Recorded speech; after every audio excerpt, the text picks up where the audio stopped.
एक गरीब किसान की दुखभरी कहानी। एक बड़ा ही धनवान आदमी एक गांव में रहता था।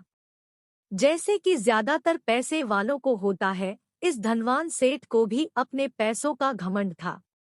वह जिस गांव में रहता था वहां पर ज्यादातर लोग किसान थे। इन सभी किसानों के पास जितनी जमीन थी उससे कई गुना ज्यादा जमीन इस सेठ के पास थी। कई गरीब किसान तो इसके लिए इसके खेतों में काम करते थे। इसी गांव में मोहन नाम का एक बड़ा ही मेहनती और सच्चा किसान रहा करता था। मोहन का परिवार थोड़ा बड़ा था। उसके परिवार में उसके बूढ़े माँ बाप, पत्नी और 3 बच्चे थे जो अभी काफी छोटे थे। मोहन के पास ज्यादा जमीन नहीं थी, लेकिन जितनी भी थी उसमें वह बड़ी मेहनत करता और अपने परिवार का पेट पालने लायक अनाज उगा लेता था। बाकी के किसान भी यह देखकर हैरान रह जाते कि कोई कैसे इतनी सी जमीन में इतना ज्यादा फसल उगा सकता है। एक वर्ष उस गांव में काफी ज्यादा बारिश हुई, जिसके चलते कई किसानों की फसलें बर्बाद हो गई, जिनमें से एक मोहन भी था। अब मोहन धर्म संकट में पड़ गया, क्योंकि उसके परिवार में उसके अलावा कोई और कमाने वाला था नहीं और अपने परिवार को भूखा मरते हुए वो देख नहीं सकता था।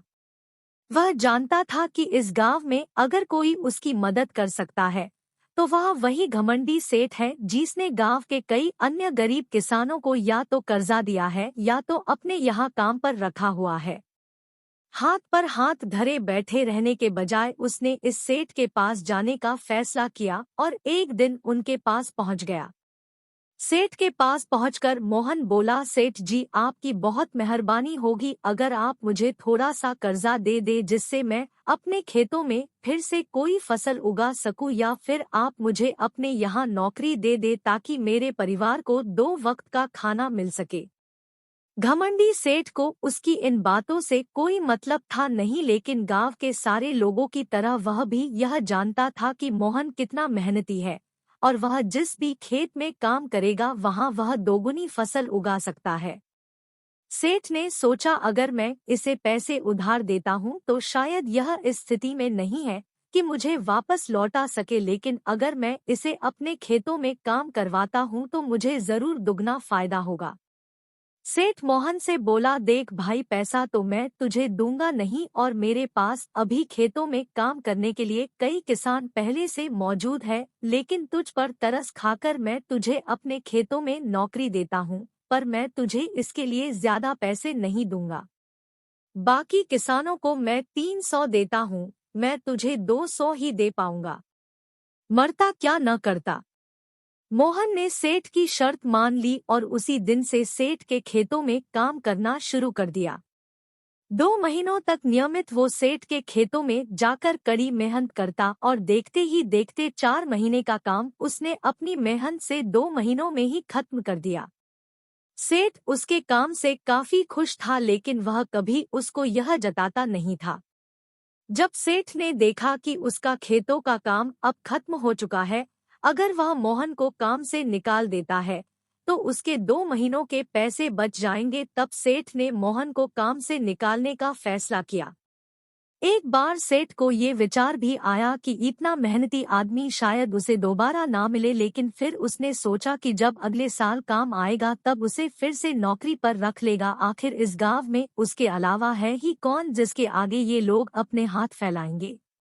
एक दिन सेठ ने मोहन को अपने पास बुलाकर उसको उस दिन का पैसा दिया और साथ में यह भी कहा कि कल से तुमको काम पर आने की जरूरत नहीं है। अब मेरे पास तुम्हारे लिए कोई काम नहीं बचा है। जब मेरे पास काम आएगा तो मैं तुम्हें बुला लूंगा। यह सुनकर मोहन का दिल बैठ गया। पिछले 2 महीनों से कम ही सही उसके बच्चों और परिवार के पेट में अन्न का दाना जा तो रहा था, अब वह क्या करेगा। यही सोचकर उसकी आंखों से आंसू निकल आए। मोहन ने सेठ के पैर पकड़ लिए और गिड़गिड़ाने लगा, सेठ जी, मुझे इस काम की बहुत जरूरत है, मुझे मत निकालिए। अपने मतलब से मतलब रखने वाला सेठ टस से मस ना हुआ। उसने खरीखोटी सुनाकर मोहन को वहां से चलता कर दिया और मन ही मन 2 महीनों की तनख्वाह बचने से खुश होने लगा। अगले दिन जब सेठ सवेरे उठा और अपने आंगन में आया तो उसने देखा कि मोहन उसके आंगन में बैठा है। सेठ ने उसको पास बुलाकर पूछा कि क्या हुआ, तुम क्यों यहाँ पर बैठे हो? मोहन बोला, सेठ जी मुझे वापस काम पर रख लीजिए। आप जानते ही हैं मेरी आर्थिक परिस्थिति कैसी है, थोड़ी दया कीजिए। लेकिन सेठ ने उसकी एक न सुनी और फिर एक बार उसे बुरा भला कहकर वहां से जाने के लिए कहा। बेचारा मोहन अपना सिर नीचे झुका के वहां से चला गया। अगले दिन फिर यही घटना दोहराई गई। मोहन फिर सेठ के आंगन में बैठा था। सेठ ने फिर उसको वहां से जाने के लिए कहा। यही घटना अगले कई दिनों तक चलती रही।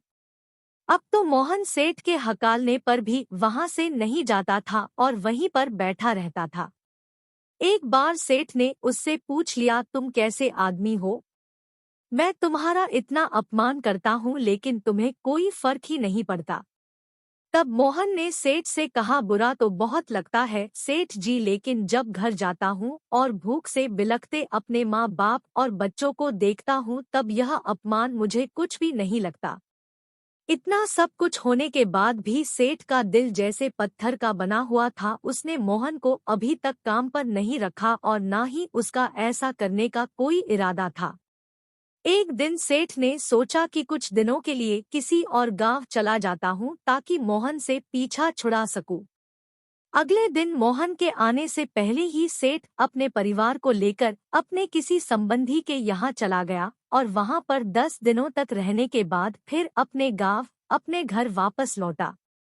घर लौटते ही सेठ ने आसपास हर जगह नजर दौड़ाई तो पाया कि वहां पर अब मोहन नहीं था। सेठ ने सोचा, मेरी तरकीब काम कर गई, लगता है मोहन से अब पीछा छूट गया है।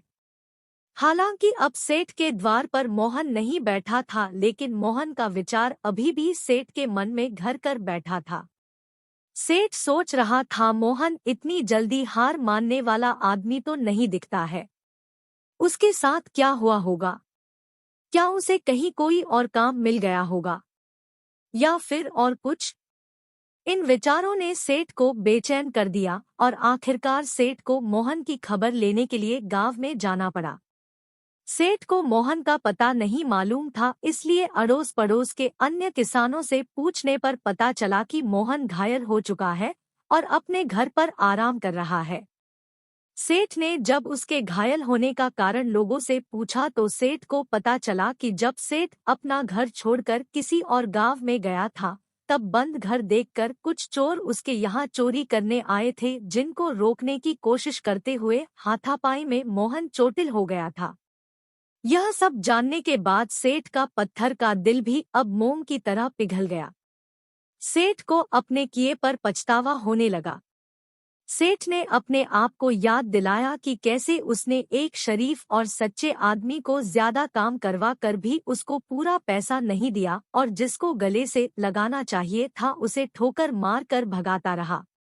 सेठ मोहन का घर का पता पूछकर उसके घर पहुंचा तो देखा कि मोहन की घर की हालत बहुत खराब है। उसका परिवार भूख से बेहाल है और वह खुद अपने हाथ पैर पर चोट के साथ एक खाट में पड़ा हुआ है। यह दृश्य देखकर सेठ की आंखों से आंसू बह निकले। सेठ ने मोहन के पास जाकर उससे सच्चे दिल से माफी मांगी। उसको उसकी मेहनत के पैसे दिए, उसका इलाज करवाया और उसको हमेशा के लिए अपने यहाँ काम पर रख लिया। दोस्तों, इस खूबसूरत कहानी से हमें कई पाठ सीखने के लिए मिलते हैं।